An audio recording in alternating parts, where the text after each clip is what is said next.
What's up, guys? Philip Collin, Pack Pythons here in the snake pit. Today we are going to talk about my males in the collection. We'll go through each one. Got some good lighting today, so we'll show them off, show off the colors, talk about the genetics, and we'll go from there. So before we get into that, quick sticker shout out, Balls and Strikes Pythons out of South Carolina. They sent out two awesome stickers. This holographic one is killer, and this one will go in a little further down somewhere once we mix a few more stickers in. A lot of sticker swaps going on right now, and I still have a boatload left, so if y'all are interested, hit me up on Instagram or Facebook and we'll do the swap. But for now, let's jump on in, check it out. All right, we're gonna start with Porkchop, who, of course, is deeply in shed right now.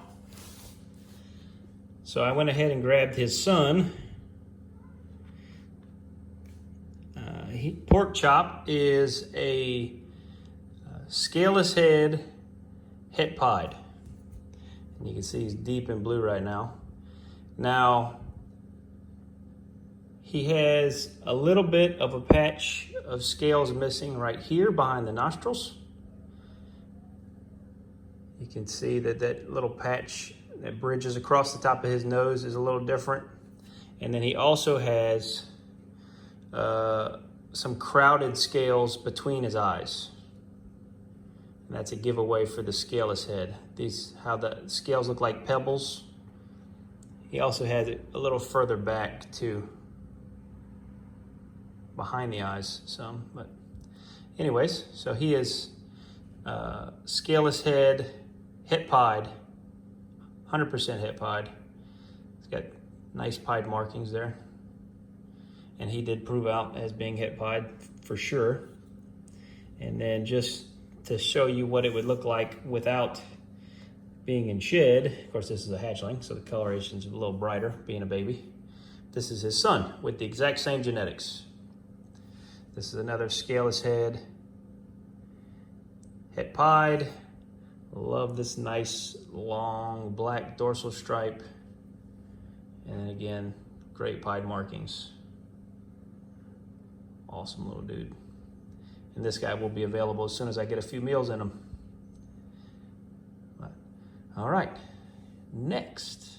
Okay, next is Butters. Butters is at least a Candino. He was purchased as pure candy, but I've shared pictures of him on some candy Facebook pages, and I have reason to believe that he might be Candino instead of candy. So I'm hoping to prove that out with this next clutch. If any of his babies, he was bred to several females that were all het albino. And if he's pure candy, then the only gene he can offer is candy. Which means that all of his offspring that are visual, that come out visual, will be Candinos if he's pure candy. If any of his offspring come out as pure albinos, then that will mean that he had given one albino gene and the mom gave one albino gene, and that would prove that he is a Candino, not a candy, which would be unfortunate because I was hoping to breed pure candy into a bunch of stuff, but now I'm gonna have to try to produce it down the road. I'm holding back any females he produces that are visual are gonna get held back to breed into future projects. But really pretty. He's also Enchi, forgot to mention that. Enchi's gonna give you a little bit of a color change, a little difference in color. In a normal ball python, it'll bring out a lot of orange. Not a lot of orange, but some orange. And then also it affects the banding, the eye stripes. If I can get him to chill out, I'll show you. It's kind of hard to see because his contrast is very subtle. But the eye stripe, the yellow eye band that comes to the back of his jaw almost touches the yellow stripe on the back of his neck. So he is a little thin right now. This is getting to the end of the breeding season, and he is still giving me a lot of trouble for eating, which is just something that snakes do, unfortunately, especially when they're breeding. They can be stubborn. But he's gorgeous. He is eating just enough to sustain life, and hopefully he'll get back to normal here very soon. But anyways, next is Cruz. Cruz was purchased as a normal from a big box pet shop, pet store. I won't say which one. I'm not a fan of theirs anymore, that is. But he was bought as a normal, and as soon as I saw all this super wide, really dark dorsal striping, I knew something was up. And then his head is also extremely dark. You could probably see just a little bit of brown, a little lighter coloring right in the center. His head is brown. It's not black, but it is so dark, it's almost black. At a glance, it looks black. Really, really cool looking snake. I love that high contrast. I love all this highlighting along the dorsal stripe. So you get the kind of the bronzy sides, the dark jet black dorsal stripe, and then you get the little white highlighting around the edge of the black.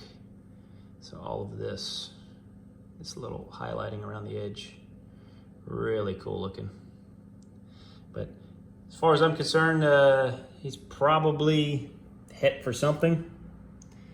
I haven't found any other animals quite like him, so I'm hoping he proves to be something unique. But my plan is right now, I've had one good lock with him to Lola, which is my normal female, and I'm hoping to get some offspring, hopefully females, that look similar to him with this dorsal striping, this very wide dorsal striping. And those will get held back, and in the future, once they're of size, he would get bred to them and hopefully prove this out as being something, some sort of a super or a something visually spectacular. We'll see. All right, so that's Cruz. All right, next is Mojo. Mojo is a Leopard Mojave male. Really nice colors on this guy. The dorsal is extremely bright all the way down. Really nice chocolate colored head. And then one of my favorite things about him is the fact that his eye stripes disappear. So he's got an eye stripe just behind the eye, and then it completely blushes out and turns that chocolate brown. Really, really cool snake. We've gotten several good locks from him with girls, so hopefully we'll get some offspring from him pretty soon. Really cool guy.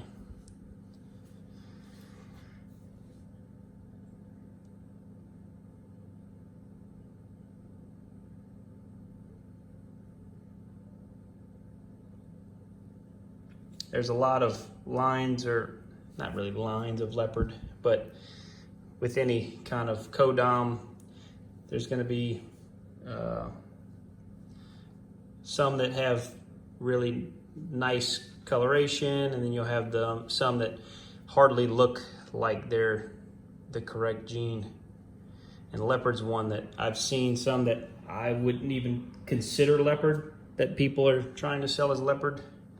And I've seen some that are, you couldn't possibly say it wasn't leopard, super obvious. And him being Mojave kind of throws it off a little bit, throws off the patterning, so it's kind of hard to say for sure, but at a glance, I would say he's a really good form of leopard. All right. Okay, on to the last one. Okay. Last but not least, this is King. And he is one of my newest males. He is 100% het pied, Sable. So Sable, 100% het pied. Now the Sable gene is something that not a whole lot of people work with. It shows up a slight coloration difference, not huge. Like if you saw this in a pile, you might not immediately notice it being unusual or something unique. You have a lot of this speckling in the alien heads. So you'll have like what kind of looks like a normal alien head, and then it'll have like a little extra speck in there. And you get that all the way down into here where there's no alien head, or no eyes in the alien head. It's just that little bit of speckling. It's all the way down. And I'm not sure if this is part of the Sable, but the flaming up the sides does seem, it's not actually breaking into the belly anywhere. It is, oh, there it is, up at the front. It does a couple times. But there's black across the bottom of most of the flames. So it's not like opened up to the belly. Really nice. And this, being single copy of Sable, is kind of a subtle mutation. But the Super Sables are fantastic. And he's het pied, and I have Sable het pied females. And obviously in the future, we would be shooting for a Super Sable pied, which I don't think has been produced yet. So hopefully we're a couple years away from that. Really good looking guy here. All right. All right, so that's it for the males that are what I would say is part of my collection, the animals that I'm keeping. I do still have other males here. The 5 on the right here are, I think that's right. They're on my right. I don't know if the video, I guess that's on the left in the video. I don't know. The 5 over here on this side are all males, but none of them will be staying here. They'll all be available. I'm not holding back any of those males because, like for instance, the one I showed off earlier with Porkchop, he's got the same genetics as Porkchop. So I already have a snake like that. I don't need another one. Don't need 2 males with the same genes. Doesn't really serve any purpose.